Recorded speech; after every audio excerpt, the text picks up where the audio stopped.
बिस्मिल्लाहिर्रहमानिर्रहीम।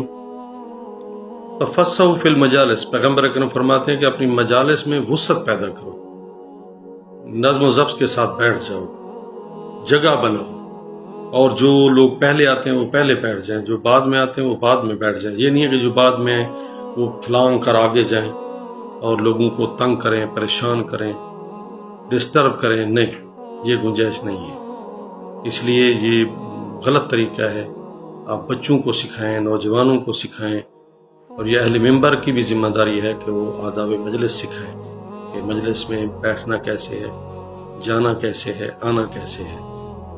इसमें ये अहम बात है कि जो पहले बैठे हैं वो बैठ जाएं, अगर आगे जगह नहीं है तो पीछे बैठ जाएं, जहाँ जगह मिले वहाँ आसानी से बैठ जाएं, लोगों को तंग न करें, उनको गर्दनों से फलांग कर आगे जाने की कोशिश ना करें।